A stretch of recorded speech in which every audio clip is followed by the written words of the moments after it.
Non, nous ne sommes pas en démocratie. Je pourrais argumenter en m'appuyant sur l'existence du 49.3 qui permet au Premier ministre de faire passer une loi sans le vote du Parlement. Je pourrais également parler des ordonnances qui permettent au gouvernement de créer une loi, encore une fois sans le Parlement, même si celui-ci encadre la procédure. Également des assignations à résidence de militants écologistes dans le cadre de l'état d'urgence, ou alors des collusions très fortes entre les pouvoirs médiatiques et politiques. Et pourtant ce n'est même pas nécessaire puisque nous ne sommes littéralement pas en démocratie, étant dans un état représentatif. L'essence même de l'état représentatif s'oppose à l'état démocratique dans la mesure où, dans un état représentatif, il faut nécessairement des élections.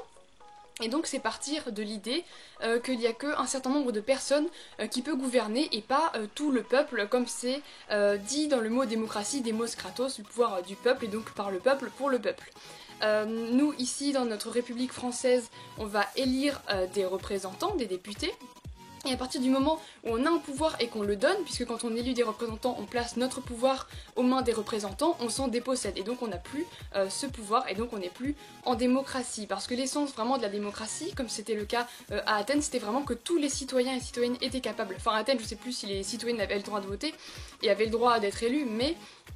l'essence c'était vraiment que tous les citoyens pouvaient voter et que tout le monde était capable de créer des lois, alors que là on consent, on pense que c'est vraiment qu'une élite qui peut le faire. Alors certes nous avons choisi cette élite, c'est une élite consentie, mais ça reste une élite, un petit nombre de personnes qui concentrent le pouvoir entre ses mains. La preuve en est qu'en 2005 le peuple a rejeté un traité européen à 55% et 2 ans plus tard il a été adopté à 80% par le Parlement. Or si le Parlement représente le peuple, il n'a pas pu le contredire, or c'est ce qui a été fait. Donc non seulement on est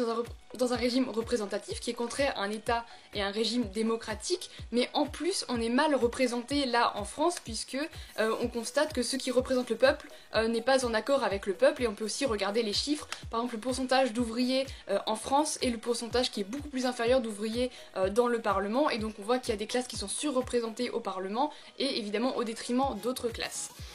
On peut d'ailleurs noter que pendant la Révolution française, donc à l'époque où s'est construit la République, la volonté n'était absolument pas d'ériger une démocratie, mais bien de trouver une troisième voie entre d'un côté la tyrannie, l'ancien régime, là où le pouvoir n'est concentré qu'entre une main, et la démocratie, là où le pouvoir était finalement donné à tous. Et donc cette troisième voie, c'était l'état représentatif avec la République.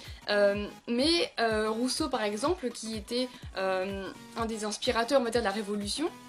lui disait très bien que la souveraineté ne pouvait pas se représenter et que par conséquent la démocratie ne pouvait être que directe. En revanche, vous avez par exemple l'abbé Sieyès qui a été un des éléments fondateurs de la République et donc de la Révolution française. Il disait très bien dans un discours que je vous mettrai sûrement que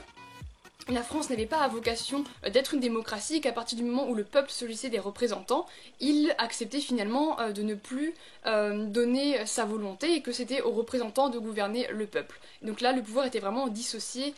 du peuple, encore une fois. On peut penser qu'un état représentatif est meilleur qu'un état démocratique, après tout libre à chacun et à chacune de penser que non, tout le monde n'est pas capable de gouverner, ou que oui, c'est plus pratique quand on a des représentants, question d'efficacité pour faire voter des lois et pour faire vivre le pays, mais dans ce cas, il faut au minimum, en tout cas de mon point de vue, établir des règles pour que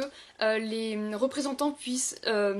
garder la confiance du peuple et ne pas trahir sa parole, et que si ce n'était pas le cas, si les représentants ne représentaient plus les citoyens avaient toujours la main sur leurs représentants, toujours le pouvoir et le contrôle, au moins sur les représentants, si ce n'est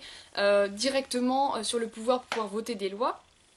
Via le biais d'un référendum révocatoire qui permettrait à tout moment à chaque citoyen de voter un référendum pour dire bah non, cette personne-là on ne la veut plus au pouvoir parce qu'elle ne nous respecte plus, elle ne respecte plus sa parole et ce pourquoi elle s'était engagée. Donc ça c'est une des mesures du programme de Jean-Luc Mélenchon dans l'Avenir en commun, mais sûrement d'autres partis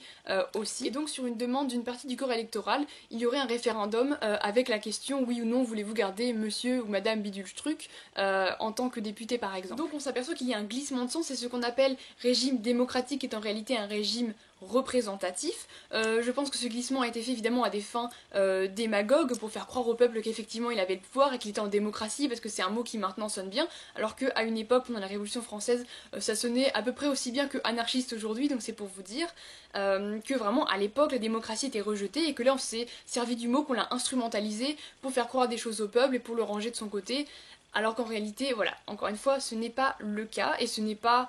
sectaire ou extrémiste de dire qu'on n'est pas en démocratie, ce n'est pas une exagération, c'est juste une étude du mot, en comparaison avec ce qui se passe aujourd'hui, on voit bien que ça ne colle pas, et que voilà, c'est un état représentative. La souveraineté ne peut être représentée, par la même raison qu'elle ne peut être aliénée. Elle consiste essentiellement dans la volonté générale et la volonté ne se représente point. Elle est la même ou elle est autre, il n'y a point de milieu. Les députés du peuple ne sont donc ni ne peuvent être ses représentants. Ils ne sont que des commissaires, ils ne peuvent rien conclure définitivement. Toute loi que le peuple en personne n'a pas ratifiée est nulle, ce n'est point une loi.